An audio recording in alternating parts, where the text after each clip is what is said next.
Catherine going to be back anytime soon for that? Or? It's all kind of hinging on her.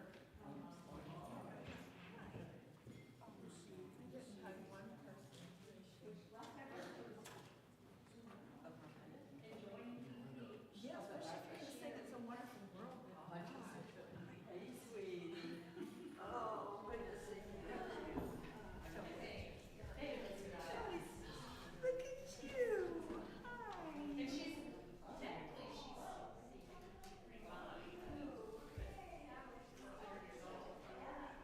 it's just, all the bricks around it, I gotta do it again for my own mom. Hopefully she's practicing the walk. It's 11 o'clock.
Open as we connect them with each other and with our loving Creator.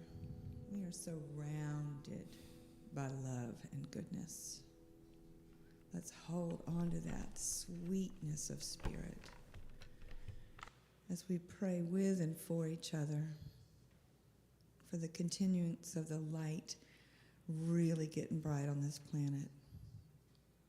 And by coming together and learning these truths, worshiping and praying together, we are really enhancing that light.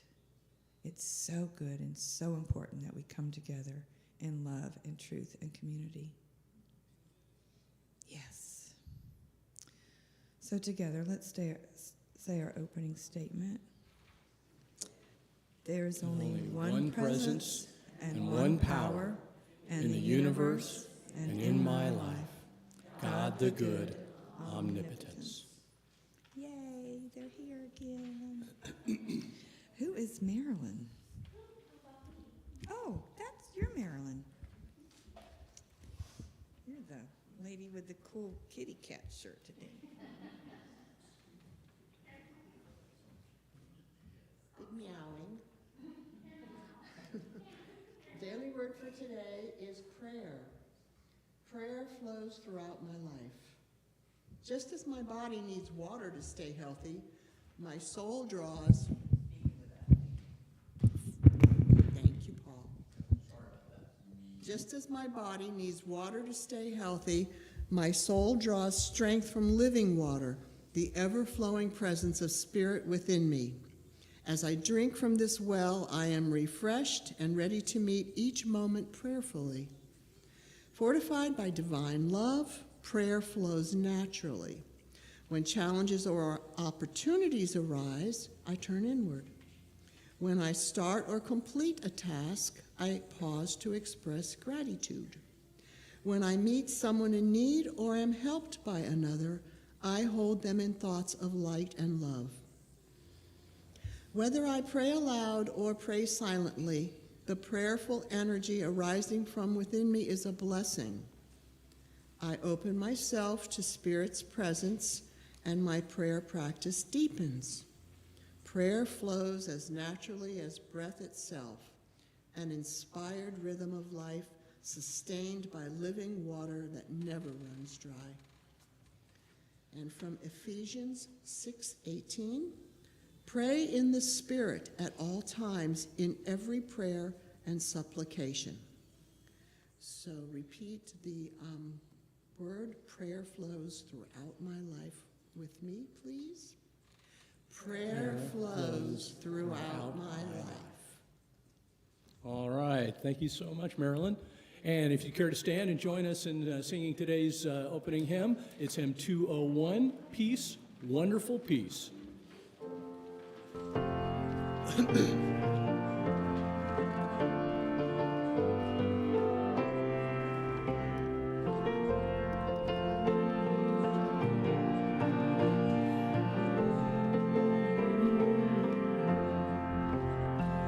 Far away in the depths of my spirit tonight rose a melody sweeter than song.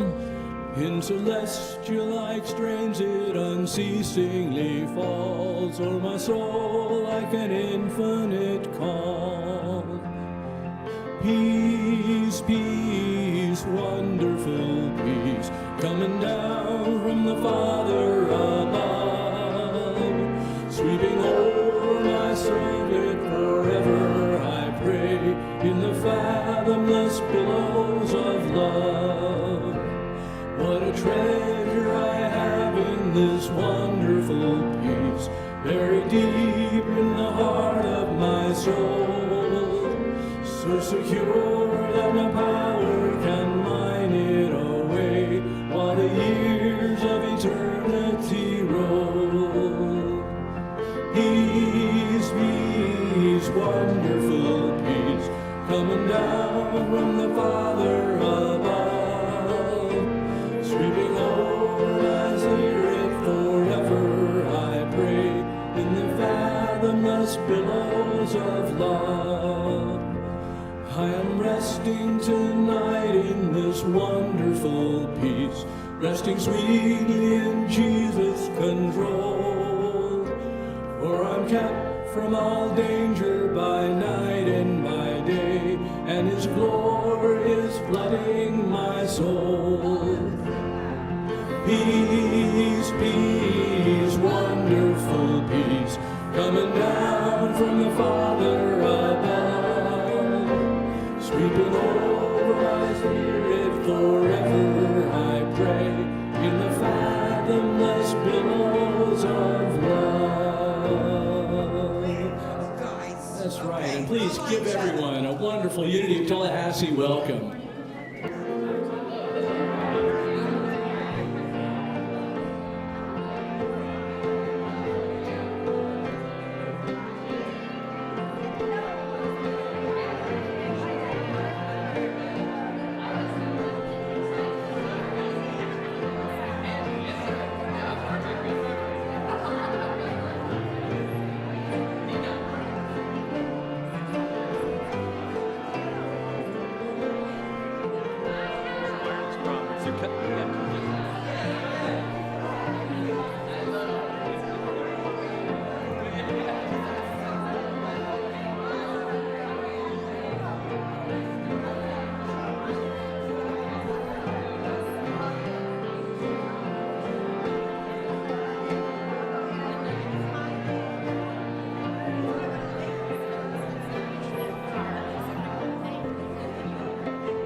All right, Judy, then we're going to do Walking in the Light for you. I really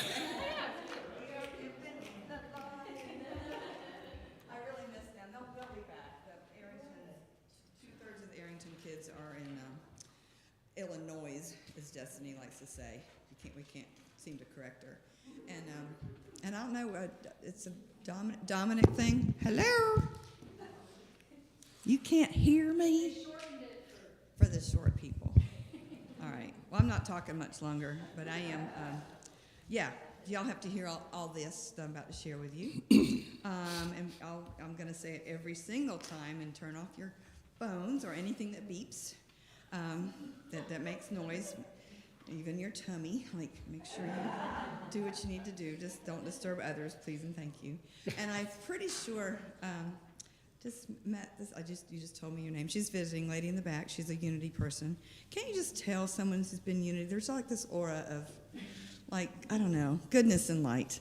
Anyway, so she doesn't need a welcoming packet, but Devry does, right? Is that what, like? Yes, raise your hand if you need one. We'd like to make sure you have it. You have one? Oh, okay. And Jacob's behind you, and I think that's the only kind of newish people that we have. Anyway, welcome everyone. Are you doing sign language at me, Maxine? No? Okay. All right. So choir rehearsal, as we know, is sadly on hold until Catherine's mother is in a better place for her to be able to come back. But bless you, filler-inners. Thank you. Of course. That's what we do in the community, isn't that right? Exactly. Heck yeah. Exactly. And it's so sweet. Okay. As June quickly approaches, which is we're in June. I can't believe that. It's so approaches so quickly. It's here. I know. Kathy was in a hurry to get out of town. So Reverend Marge is already putting plans in the works for some ideas. So she'll be scheduling several ice cream socials, and the sign-up sheets are in the back. I really encourage everyone to put your name down. There's all different times, so because she wants to get us know personally. I think that's really cool and just a beautiful way to get to know us all personally. She said, this is Kathy's words in bold. It's important that we all participate in this. It's our way of getting to know us individually. So, Kathy's kind of, what's that? Exactly. But remember that Kathy's kind of the boss, the mom. So we want to do what Kathy says, right? So, I know I do.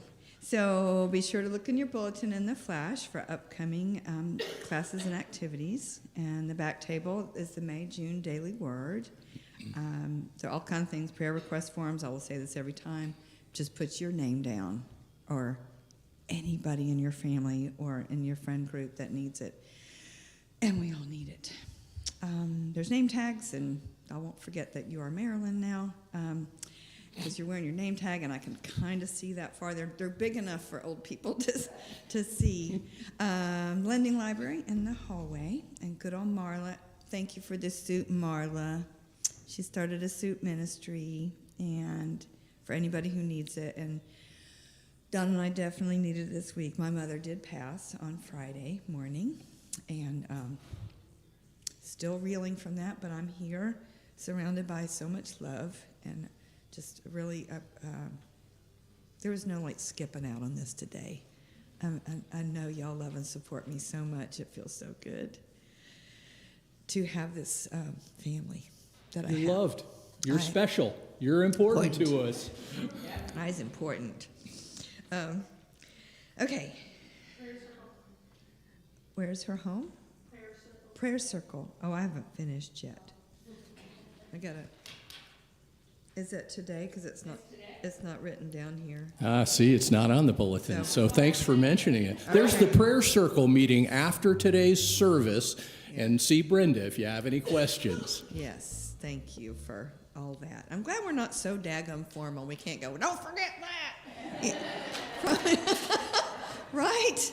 I mean, we can kind of go overboard sometimes. I know Catherine and I, mouths get out of control sometimes, but anyway. Y'all love us despite our big mouths. Refreshments in the cafe. There's a few nice ones back there. And the Sacred Service volunteer book. Really encourage y'all to do that. That's another great way that we get to know each other in community. It's so because we come here every Sunday and we hear someone else talk and we get to visit a little bit, but there's nothing like doing service with others. Like, who did the homeless shelter with me? A couple of y'all did. For years, we did it with lots of folks from here and Unity Eastside. I mean, for, I think, 22 years we did it until they changed their structure, how they did it. But it was just a wonderful experience. I got to know people. And I do have an announcement to make, and it's very last minute. I don't know if some of y'all know about this, but Vicki Spray, who's spoken here before, one of my beloveds, is starting, she calls it an in-person conversation about spiritual communities. It's today at 1 o'clock at Abundance Wellness. You can just Google Abundance Wellness. It may not last until 4. It's 1 until 4. She says, I need your input. I want to know what you want and what you have experienced in spiritual community, including what you have experienced in traditional religious community that you outgrew but may also have learned from. So she wants to know all that so I can expand my understanding and so that others might benefit in hearing what is happening in the hearts of spiritual seekers. And I was just speaking with Deborah about that, about like there's a lot of hungry people out there and aren't finding their needs met in traditional churches.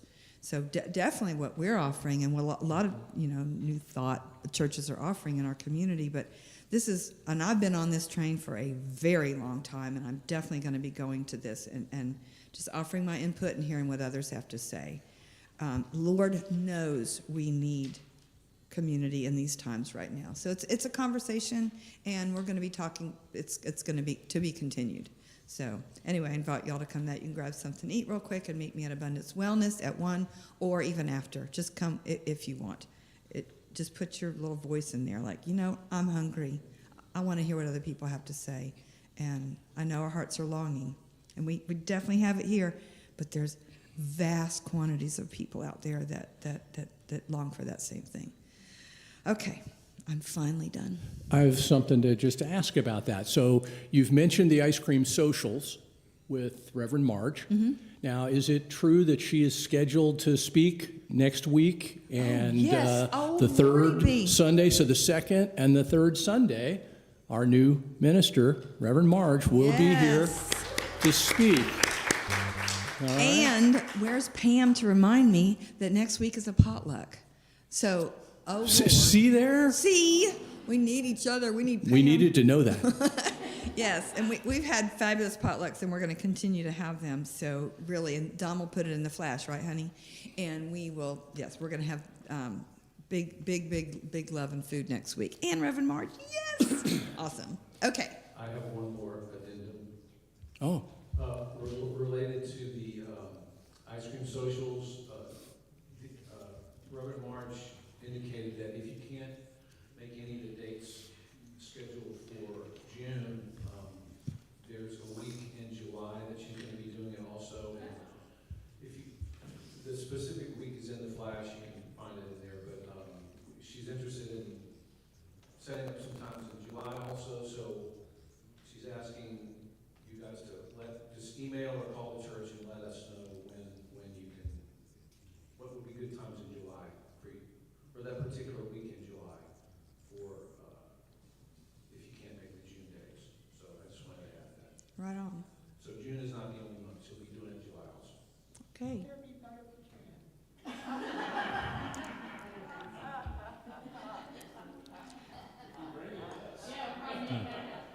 Hey, I want to see how many of y'all can sing this next song without looking at your book. All right, well, and she's obviously given the lead in, so this is hymn number 16, Amazing Grace, to prepare us for a wonderful message and a meditation from Reverend Jean. And I think y'all should stand. I do. Oh, Yeah, you don't have to stand for this. Be comfortable. Again, just allow it to wash over your soul and be receptive to, again, what I'm sure will be an inspiring talk.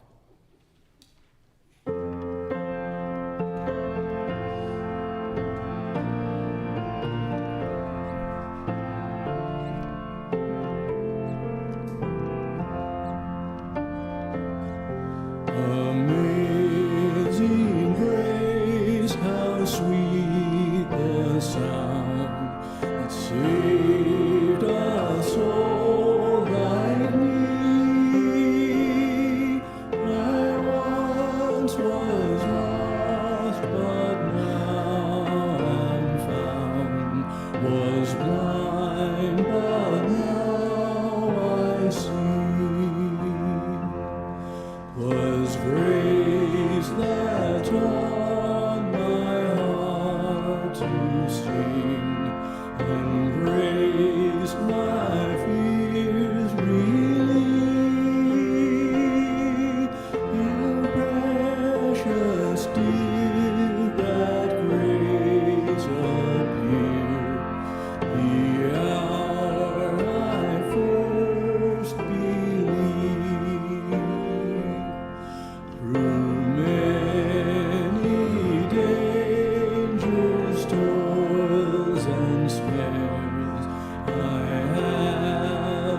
Reverend Jean, who is retired from Unity Eastside. Most of y'all know that, but the new people don't. And she's pretty much a rock star, so come on.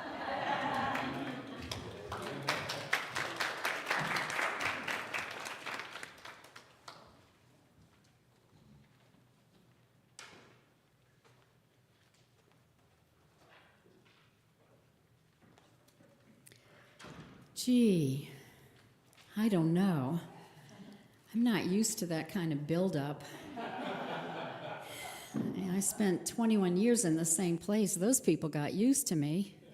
They didn't think I was anything special anymore. So I'm very happy to be back here, and thank you all for being here.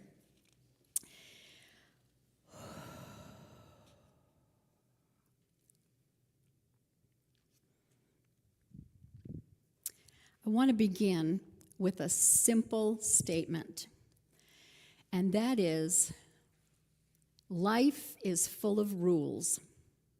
Have you ever noticed that? Life is full of rules. So probably the first rules you knew were the rules that your family created. And some of those rules made sense, and some of them didn't. I'm sure you've heard the story of Grandma's ham. Yeah, right?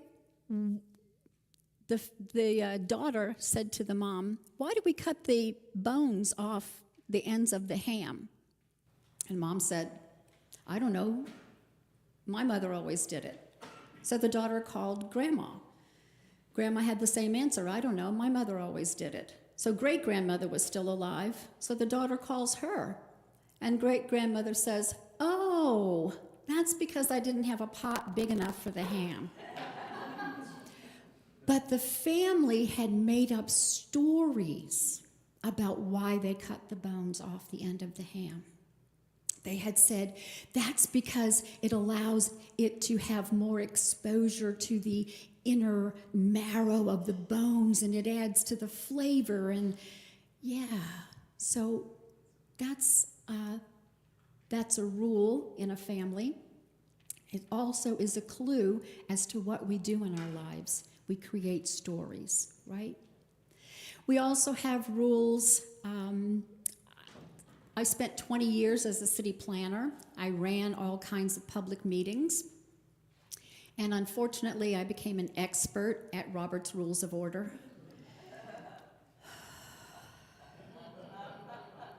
Let me tell you how hard it is for me to go to a meeting where Robert's Rules of Order is not followed.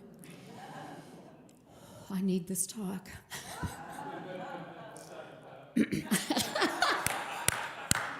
You second. We have a motion and a second. Does everybody agree? Yes. Thank you. So then we have larger rules where we have bodies of authority that create rules for us to live by. Those are called laws. We all live under civil laws.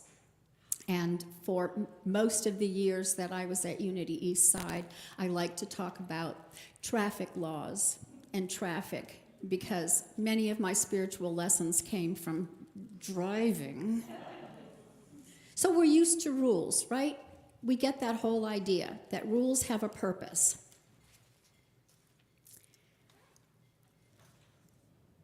So today we're going to talk about what I hope is a very familiar rule. It's called the Golden Rule.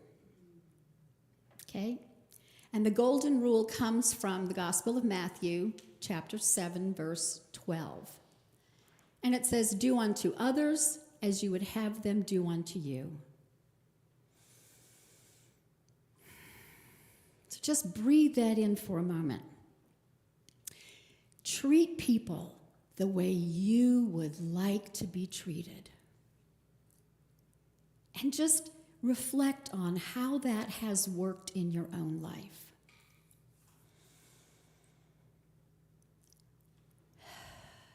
And then if you're like me, you think about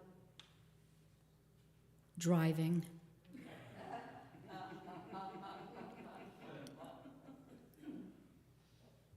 And what happens to the Golden Rule when I drive?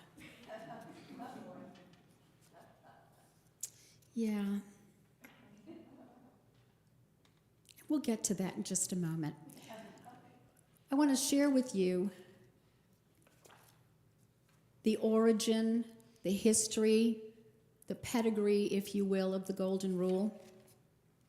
The first place this idea that's encapsulated in the Golden Rule was seen was somewhere between 10,000 and 4,000 BCE, before the Common Era, in Hinduism. One should not behave toward others in a way which is disagreeable to oneself. And it continues to appear all throughout human history. Zoroastrianism, 2000 to 1000 BCE, also has, do not do unto others what is injurious to yourself. That has a different flavor. I like that one.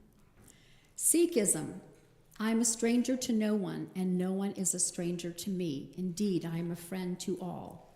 And it just keeps going through Jainism and Buddhism and Confucianism and Taoism and Judaism to Christianity, which I've already read you, to Islam, to Unitarianism, to the Baha'i faith, and of course, in unity. Since we are metaphysical Christianity, we absolutely believe it is a common ethical guideline found in all of these religions for thousands of years. It's a fundamental concept in unity because it promotes compassion and respect in human relationships. According to experts, this ethic of human behavior begins with knowing how we want others to treat us. Universally, we want others to treat us with kindness, respect, and empathy, recognizing our inherent value and our individual uniqueness. We all want that. And yet, what's also universal is that we have a very hard time following the Golden Rule. And the reason we have a hard time following that Golden Rule is because we are all running a program not based on the Golden Rule, right?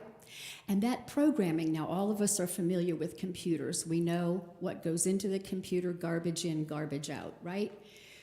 Our programming begins before we even take our first breath. Do you realize that? Our programming begins as we are growing in our mother's bodies. Many of you know that I have a daughter who was adopted from Russia. Unlike many of the other children in that baby home, our daughter did not have fetal alcohol syndrome, for which we're very grateful. But that's just one very obvious way that what the mother does affected that child.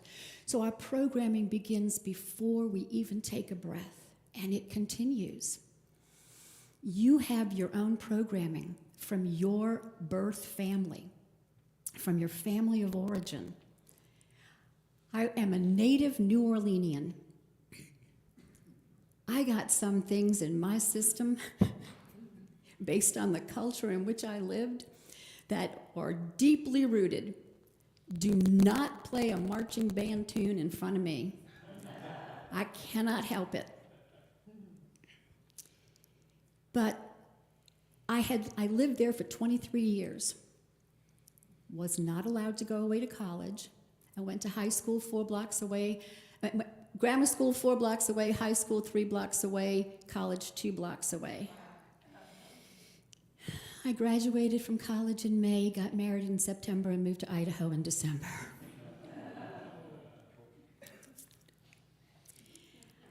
This is the first time in my life I had not lived in a community of Catholics, in a Catholic family, in a Catholic part of the city, and in a Catholic city, in a Catholic part of a state. I learned these things called Protestants. Okay? So you can imagine what kind of programming I had as a Catholic. And none of this is good or bad, it just is, right? So we have this programming. And programming follows us into our most intimate relationships. No, Unity Eastside people, I'm not going to talk about folding the towels. I will talk about the rules we make up as families. You have rules in your family, do you not? Come on. You have rules in your family. One of the rules I tried to instigate when I moved here was there was a little bench outside the door in the garage where you were supposed to take off your shoes. Nobody did it but me. So I got rid of all the carpeting because I hated dirty carpet. So we have these rules, right? They're ingrained in us. And we have them because there's a good reason for them, right? I didn't want a dirty house. So we have those rules. Not everybody follows them. What happens when we make rules and people don't follow them? Well, if you fold a towel at my house and you do it wrong, used to be a good trigger for me. We get triggered. This is not going the way it should be. Because as human beings, we live in this dualistic world. We actually think there are only two choices. And why do we think that? Well, because first of all, it's part of the function of our human brain to organize things so that we can understand them better. Now, we know that a day is 24 hours long, but it's divided up into two parts. You know what they are, night and day. Thank you. A coin has two sides, right? It wouldn't be a coin if it only had one side. Everything in this universe seems to have a dualistic nature. That's okay, but we have to see beyond that. And what we get stuck in, though, is we get stuck in this dualistic nature. I'm right and you're wrong, right? How many times a day do you get triggered by something that somebody else does because it doesn't really suit you? When we get triggered, it becomes almost a parody of namaste. You know namaste? The divine in me greets the divine in you. Well, when we're triggered, what we're doing is we're saying the hidden, repressed fear inside of me is now going to beat up the hidden, repressed fear in you. Right? And that works really well, doesn't it? Let me tell you, teachers are all around us. Teachers are all around us. I have a tiny poodle. She wasn't supposed to be mine. She was supposed to be my daughter's. Long story. I don't know if she's a miniature or a toy. I don't know what the weight categories are. She's 10 pounds, and she's a holy terror. And that's because I didn't think you needed to train a dog that small.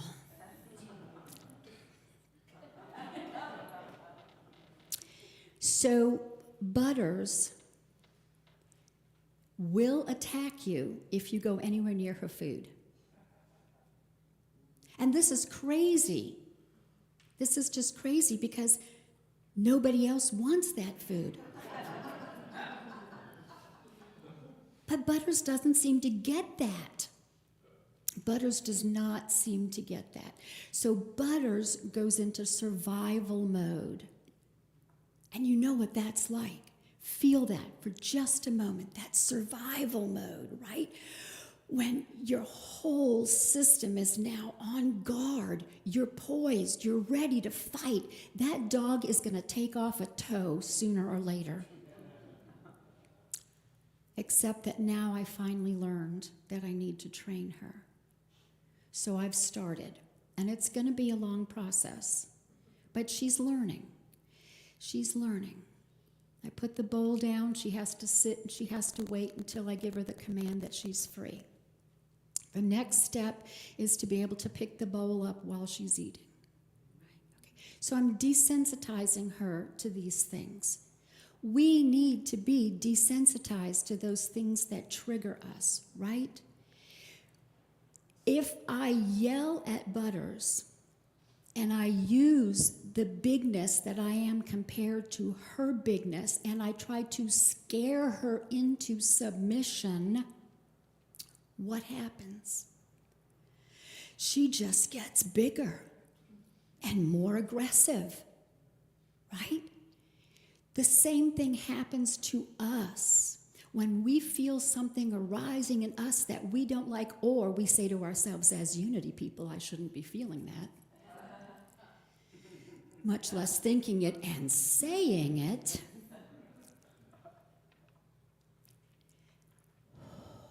But the thing to do is just accept it, right? And the thing to do with Butters is to make her feel safe, to let her know that she'll get exactly what she wants if she plays by the rules, right? So our spiritual beliefs, bolstered by our practices, can bring us back to some level of sanity, right? So one of the early spiritual truths I learned in unity was, I am not a human being having a spiritual experience. In fact, I am a spiritual being having a human experience. That flipped my reasoning on its head. I'm a spiritual being. I don't even really belong in this body. This body isn't really what it's all about. And for most of my life, that's what it was, survival, right? And survival means so many different things. But this body is just a vehicle for what? For the spiritual being I already am. Well, if I already am that spiritual being, how come I'm not behaving like it? I ask myself that often. So why? Why do I have to? Why have I forgotten? Why have I forgotten? And it's not just me. Everybody has. Walt Whitman, in his poem, Song of Myself, he writes, if I get this right. So I contradict myself. And very well, I absolutely contradict myself. I am large. I am multitudes. You are large. You are multitudes. You're not just one single entity inside there, are you? You probably grew up learning some manners, and you behaved in a certain way when you were out in public, and then you behaved a different way at home. In my family, we call that being a street angel and a house devil. Thank you very much. I resemble that remark. So we learn these, so we know that there are many multiple personalities within us, right? And the parts that we don't like, in psychology, it's said that they then form the shadow of ourselves. What we repress forms the shadow. And you know what that shadow does for us? You know how it tells us that it exists? We project it onto other people. Mm-hmm. Amen. Amen. We project it onto other people, right? So that's what I'm dealing with my house, at my house and Butters. I have a 24-year-old autistic daughter who does not realize she's afraid of the dog and that her fear makes her react like a giant being. and she projects that aggression onto the dog. And they don't get along. And I keep trying to say to her, you have the bigger brain. You're the only one that can change this situation. And I realize that when a person isn't ready to hear that, no amount of saying that's going to make a difference. They have to experience it for themselves. They have to experience that the power is always right here with me. I am not powerless. I am a powerful, peaceful presence making a difference in the world. But I have to remember that. And I have to remember that not by repressing all the parts of me that I have disowned, but by allowing them to be. Now, I don't want to allow them to act out, but I have to allow them to be.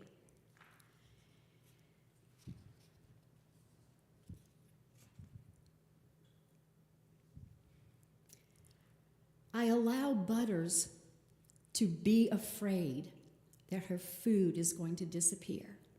I speak to her very calmly, very soothingly. I have her come to me and I pet her. I do everything I can to let her know that she's safe, secure, surrounded by love, which I also do to myself. I learned that a long time ago, and I've used this over and over again. I am safe, secure, and surrounded by love, no matter what is going on in the moment. No matter what. Even if it looks like from the outside that someone is attacking me, I can remember that. I am safe, secure, and surrounded by love. So, back to the golden rule. When we feel ourselves triggered, we have a choice. We can choose to refrain from acting on that trigger. We don't ignore it, and we don't drive it deeper into our subconscious. We just let it be.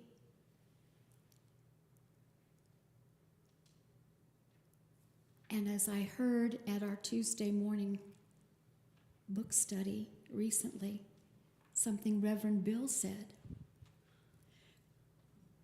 we let that feeling come, we let it be, and then we let it go. I don't have to dissect it. I don't have to diagram it. I don't have to even understand it. It's just an emotion. Most emotions last 90 seconds if we don't keep feeding them. 90 seconds. Switch your attention away from that emotion and put it back on the things that are true. So the question I have, and I ask myself this every time I want to be right, I want things to be done my way. Am I willing to give up who I think I am or how I want things to be? Am I willing to give that up for who I truly am? Am I willing to step into the fullness of my Christ consciousness, as we say in unity? Am I willing to fully embody that awareness? Am I willing?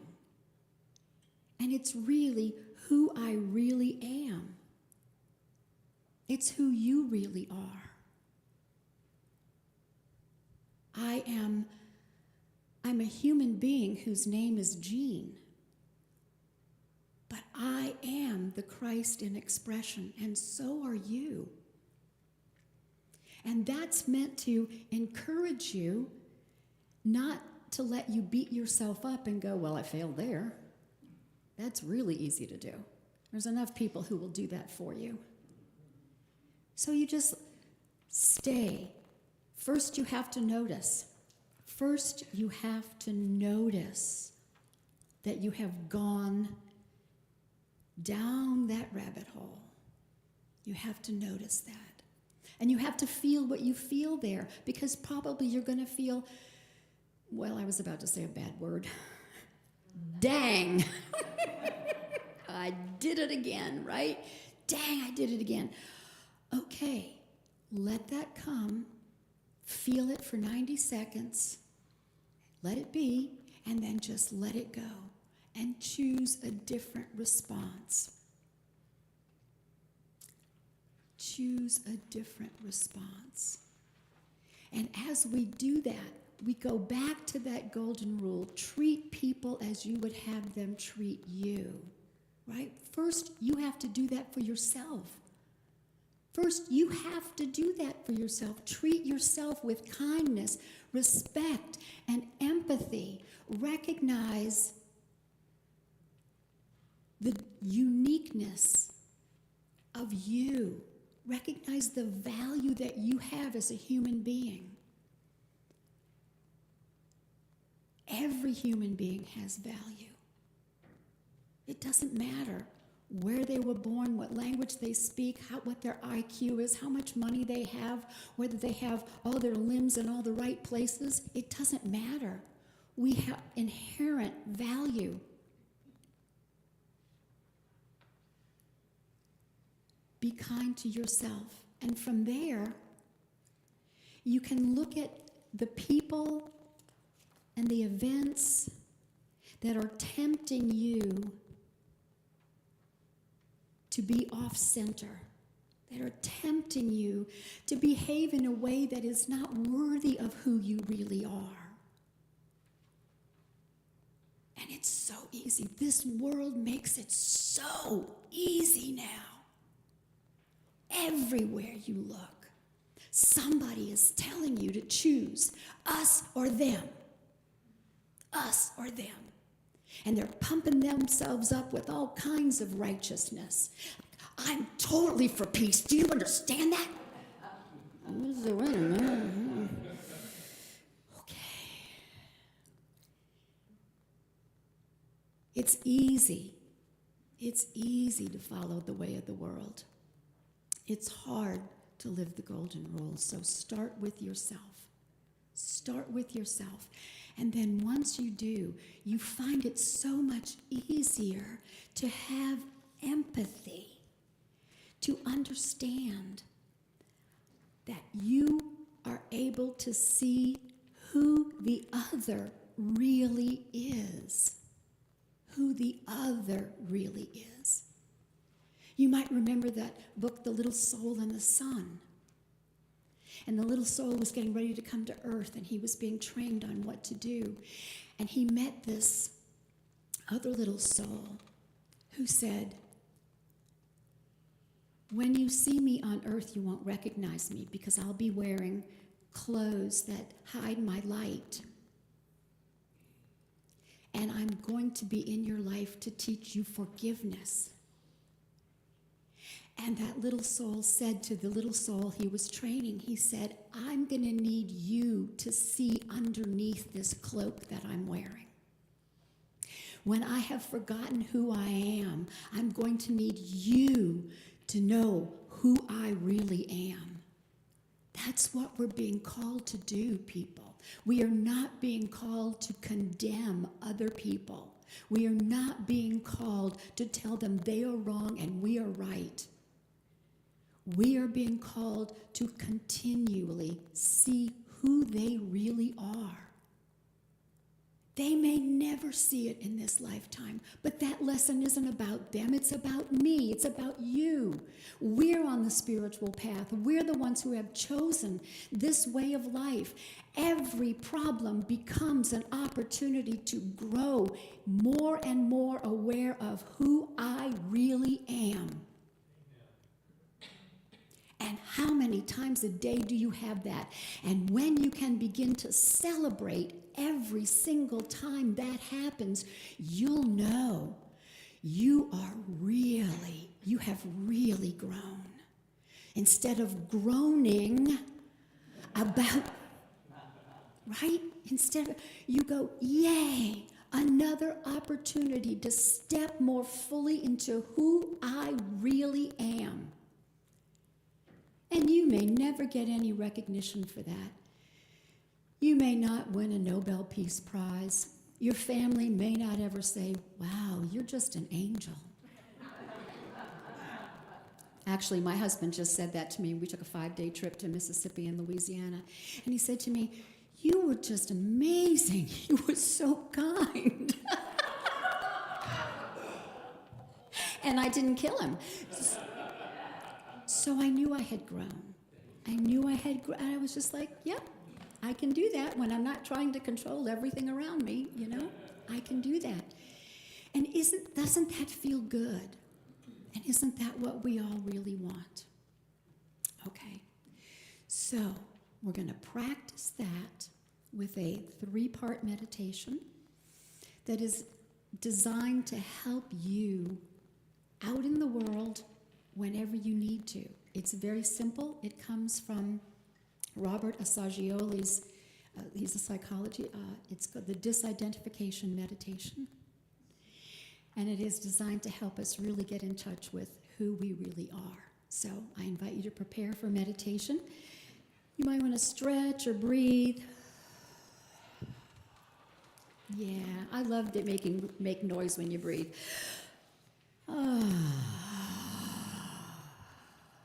That's something I learned from the Protestants. I wasn't allowed to make noise in the Catholic Church.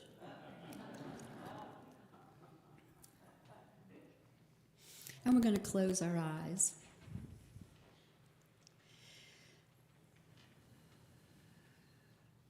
And we're going to notice our bodies.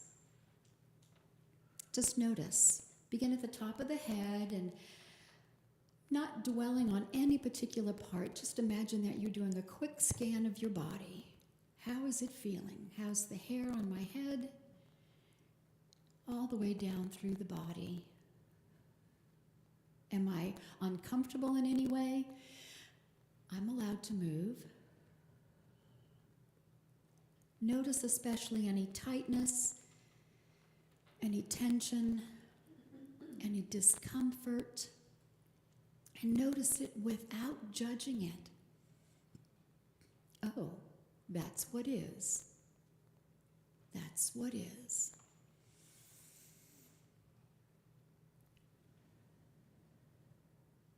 As we finish the body scan, I invite you to take a deep breath in and then to release it, acknowledging this is my body, but I am not my body. This is the body I have, but I am not my body.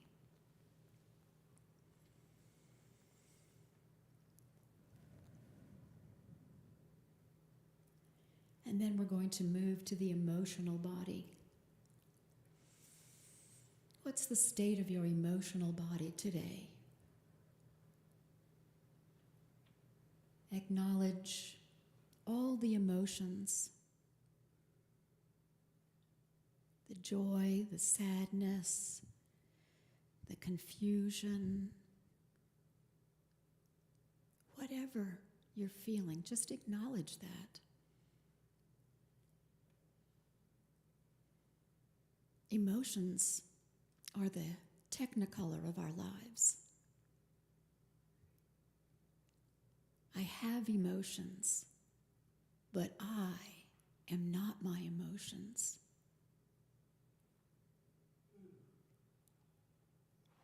I'm noticing any emotions that I may want to revisit later today. If there are emotions that are too big to contain in this moment, I invite you to save them for later. Maybe journal about those emotions. Remembering always, I have emotions. I am not my emotions.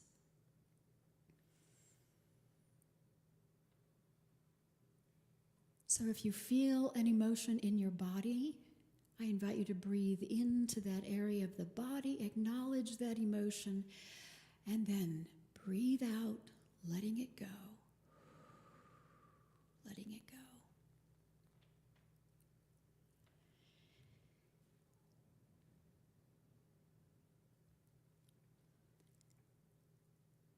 And the next area that we're going to scan is our mind. Our mind. In this Western culture of ours, we are so identified with the mind. So identified. We think we are our mind, but we are not our mind. We have a mind and we have thoughts, but we are so much greater than those thoughts.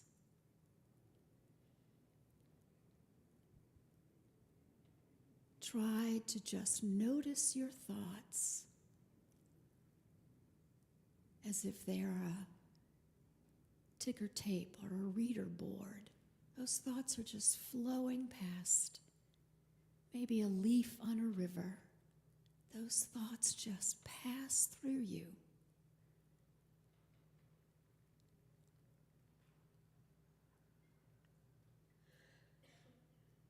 Noticing.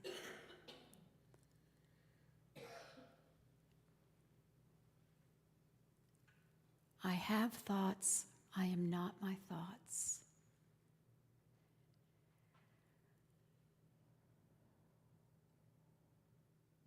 I am a being of pure spirit, pure awareness, pure energy. I have no beginning and I have no end. I am that. I am.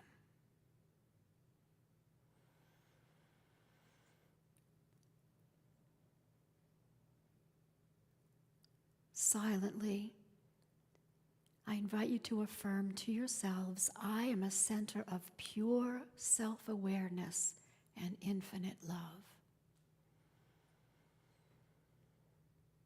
Breathe that in. I am a center of pure awareness and infinite love.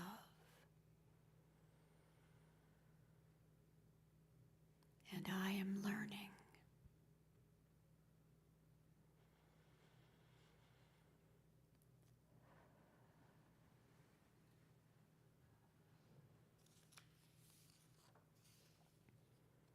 So without losing touch with who you really are,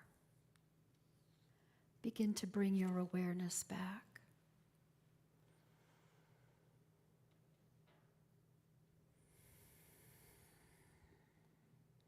As we learn to treat ourselves with kindness, respect, and empathy, recognizing our inherent value and uniqueness, each of us realizes that we are a spiritual being having a human experience.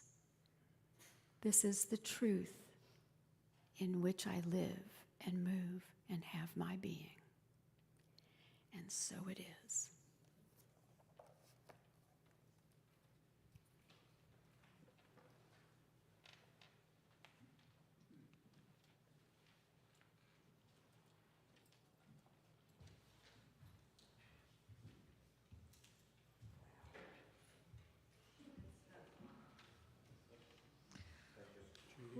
Judy, Yeah, you know it's time for special music. I know. So I need to prepare myself and not stand up here. Thank you. Sorry. And I need to go in the back where the tissues are anyway.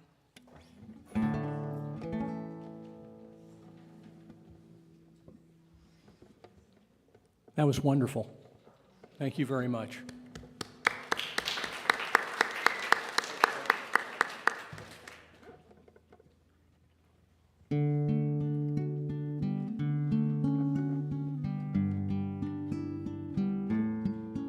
I see trees of green, red roses too. see them bloom for me and you, and I think to myself, what a wonderful world.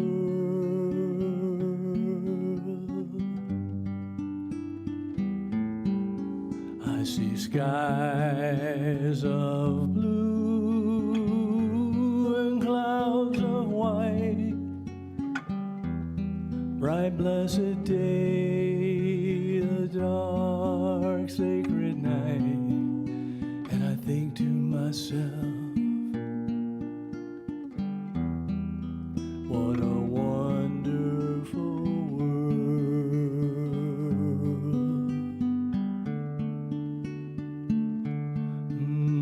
The colors of the rainbow, so pretty in the sky, are also on the faces of the people going by. I see friends shaking hands, saying, how do you do? They're really saying, I love you.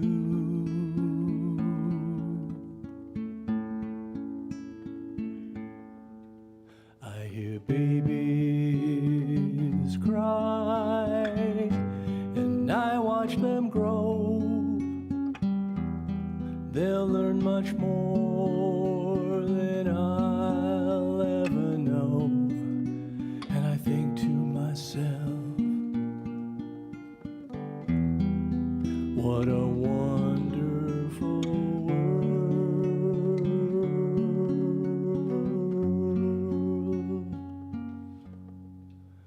Yes, I think to myself, what a wonderful world.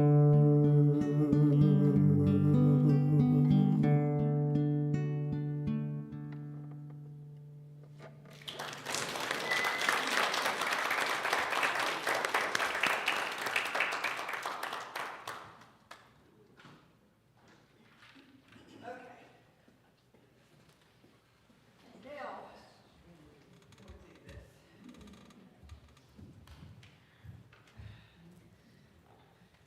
Not my apologies, my explanation. I knew that song was coming and I wasn't thinking, I was all ready to cry. Anyway, thank you, staff. Thank you, everyone. It is all good. Y'all are absolutely wonderful. I could not be in a better place, or better people.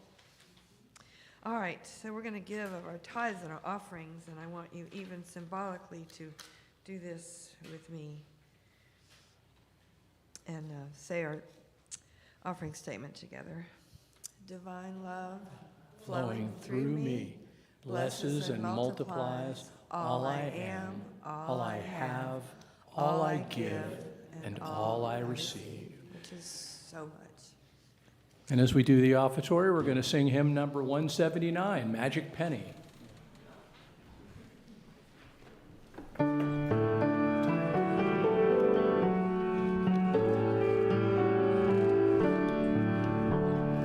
Love is something if you give it away, give it away, give it away.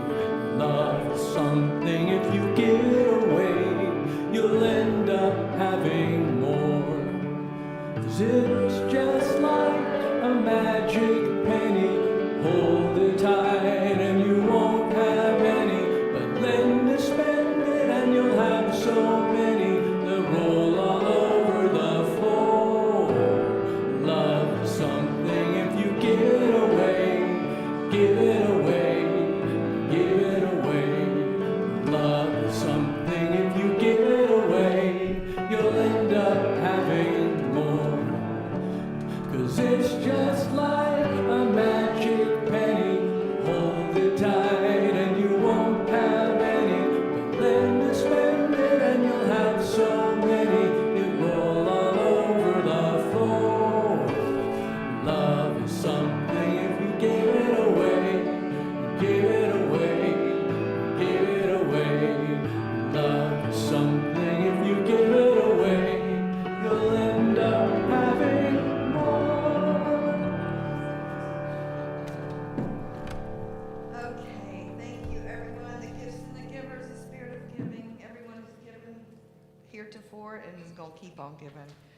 need you, we love you, we are a community together, and this is one of the ways we do it. Thank you all. All right, let's gather in a circle and sing our prayer for protection and the peace song.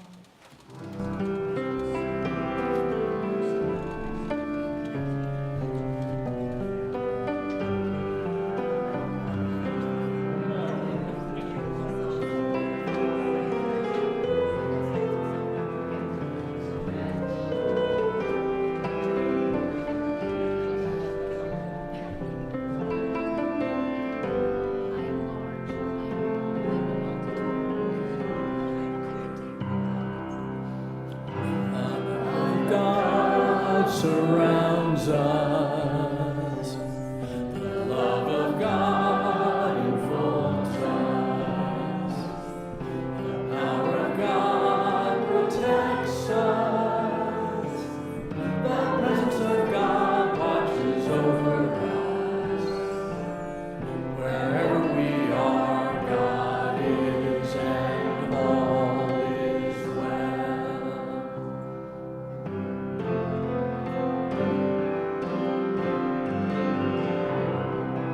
And there be peace on earth, and let it begin with me. Let there be peace on earth, a peace that was meant to be, with God as creator. Family all are we. Let us walk with each other in perfect harmony. Let peace begin with me. Let this be the moment now. With every breath I take, let this be my joyous vow. To take each moment and live each moment in peace eternally. Let there be peace on earth, and let it begin with me. So look around this circle. Feel what you're feeling. The love, the acceptance, the community that is Unity of Tallahassee. And go forth knowing you are prepared, ready, willing to live the truth of your being. And it's magnificent. Yay!